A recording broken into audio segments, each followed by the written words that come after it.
And she's our first guinea pig for a reality show that we're working on called Show and Tell. Yeah, so Show and Tell is going to be where we take one storyteller and we polish up their story, and then we give them a little bit of a makeover and give them a little fashion, facage, as our fashion stylist says. Facage. You know who's our fashion stylist is? Jody Murphy. She speaks her own vocabulary. So we facaged her. And she's actually rocking another woman here who is an amazing artist. Who is it? Maureen Claffey. Yeah, she designed these beautiful scarves from her original artwork, and Joan's going to be wearing one tonight. And so she's beautiful from the inside out. Please welcome out Joan Burns.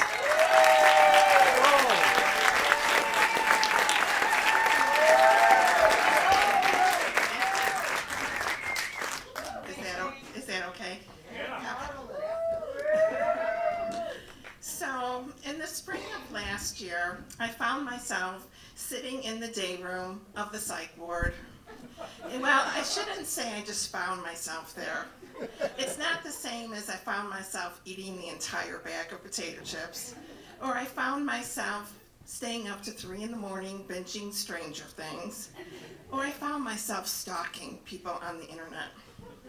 I found myself there because I drove myself to the emergency room.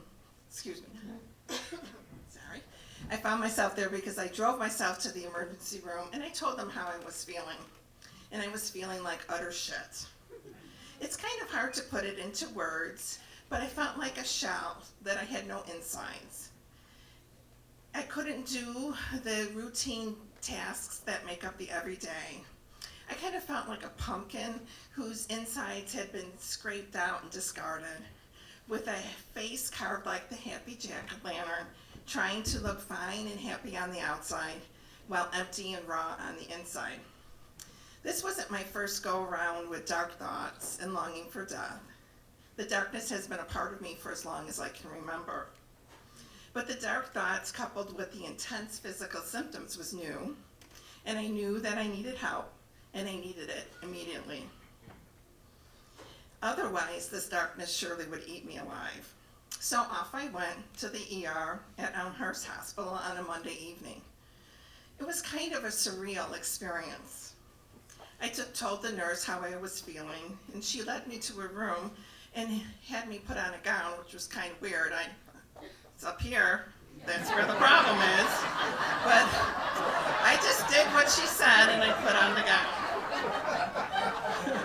So a security guard showed up, and he had me sign a form, and he took away all of my belongings except my phone and locked them up. And I thought that was kind of weird.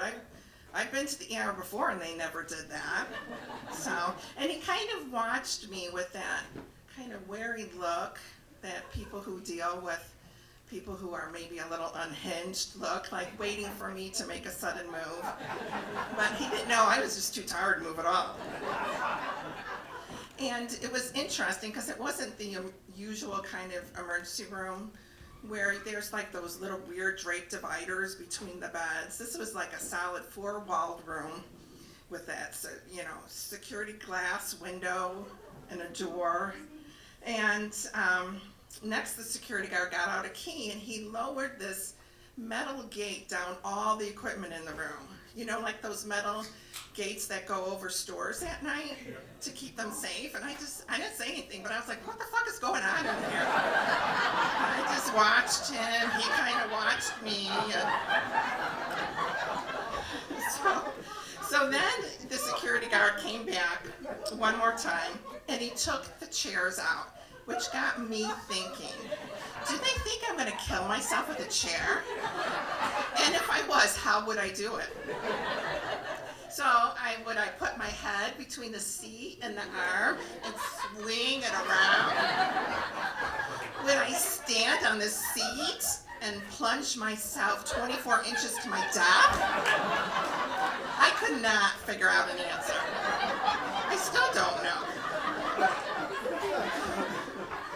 Next, the social worker showed up. She was a kind lady.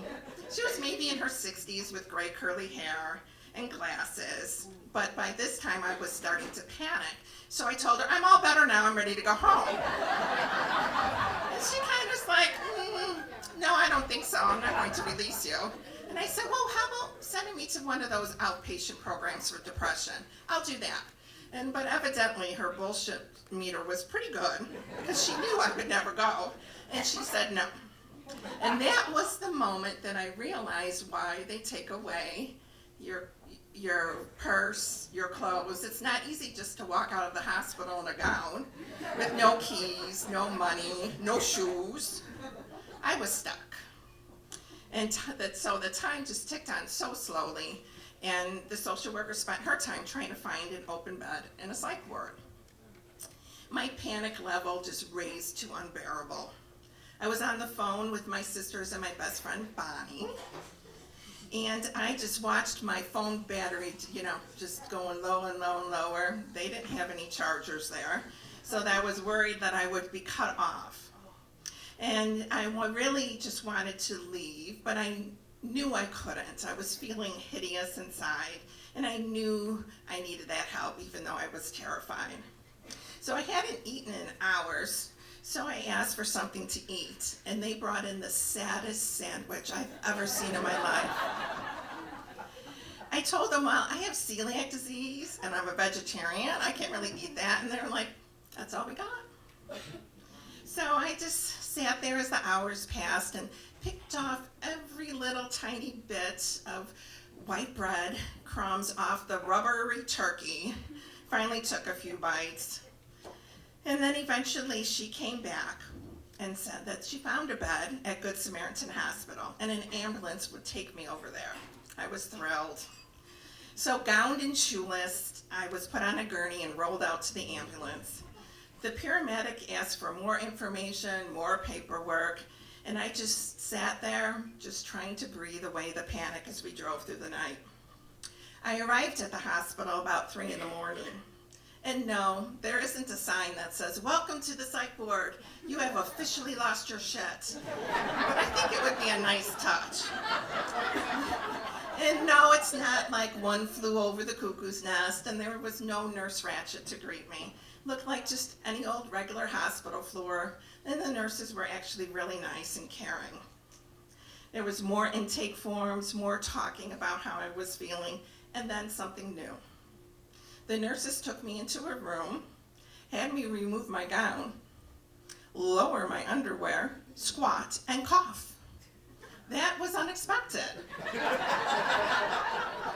Let's just say there hasn't been anything in my hoo-ha for a very long time. I do not know what they were expecting to find.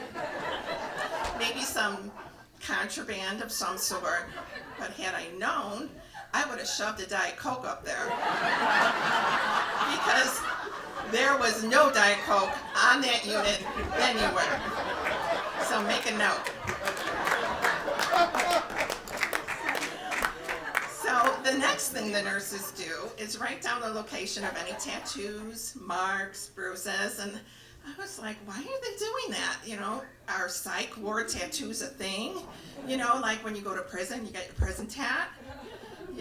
But I guess they just have to write it all down. So I shared a room with a woman, sorry, I lost my place, who was about my age. This was not her first rodeo, so she showed me the ins and outs of the place. I had finally gotten into my room about 3:30 in the morning, so I didn't actually meet her until the following morning. But I almost woke her up when I exhaustedly sat down on the toilet to pee, and I almost screamed. It was ice cold because the toilet is solid metal. I kind of thought again about the prison theme was running through, and I'm like, this must be what the prison toilets look like. There are no removable pieces. And then I started looking around, and I noticed that there was no removable pieces anywhere in the unit. They didn't want you hurting yourself on their watch. In the morning, my roommate told me that toilet was so cold it scares the pee right back up into you. And she was right.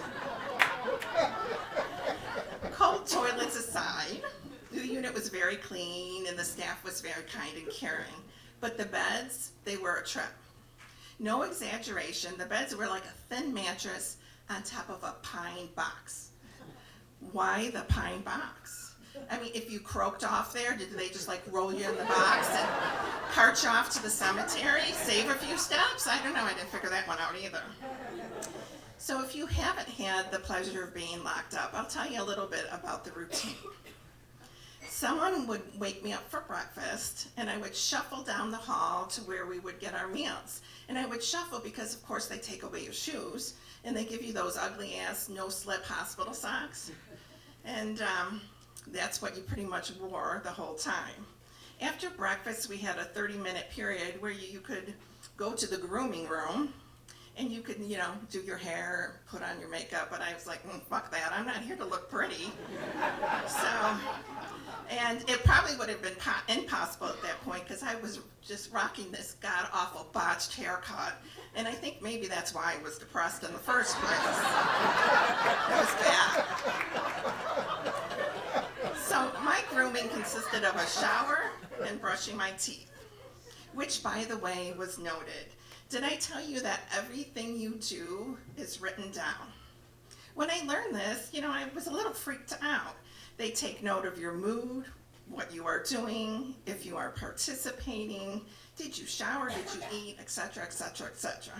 And I understand this is how they keep track of people and everything that was going on, but it was a little unsettling. The unit was filled with people of every age, from 18 to their 70s, and they were regular, everyday people, struggling with depression or bipolar or another mental illness, and they just needed some extra support like I did. I often wonder about a young man that I met there. He looked like the gutted pumpkin that I felt like. He had suffered unspeakable trauma as a child, and it seemed as though the weight of his despair would crush him. I often wonder if he's still walking the land of the living with us. I hope he is. We had group therapy all day long and after dinner too. Some people chose not to go, but I went to every one. I wanted so desperately to be rid of this awful feeling that had sunk deep into my bones. Many of the patients were so eager to get out. Me, no, I wasn't. I was fine. I stayed there 6 days, which is longer than the typical stay. I had some difficulty with some medications, but the social worker, she said, I'm not letting you out of here until you have some better supports for your child with autism. My ex, he was going to have to step up, like it or not. You see, my son with autism hadn't slept in 16 years, and neither had I. And I bet if you didn't sleep in 16 years, you'd be batshit crazy too. So I was kind of happy there because I was actually sleeping at night. So that was a good thing. When I finally was sprung, it was kind of really strange to be home. I wasn't quite sure what to do with myself. I entered what they call PHP, or Partial Hospitalization Program. It's kind of like going to a job every day, but the job was getting better. I wish I could say that this last year and a half has been smooth sailing, but it hasn't. I have bottomed out and I've struggled, but I've learned how to better manage this disease called depression. I've learned how to actually take care of myself instead of just everyone else. And most importantly, I've learned how to say no and how to ask for help. As you know, there's terrible shame that comes along with a mental illness. In the hospital, they said, don't tell anyone where you've been. We'll give you a letter from the doctor. Doesn't tell you why you were in the hospital. They know how people are treated after being hospitalized. And our friends and family also want to keep our secret too. They don't want to tell anyone about our shame. So no one participates in coordinating meals for the family like they would if I was in the hospital for a physical ailment. And you know what I say? Fuck that. I am not ashamed.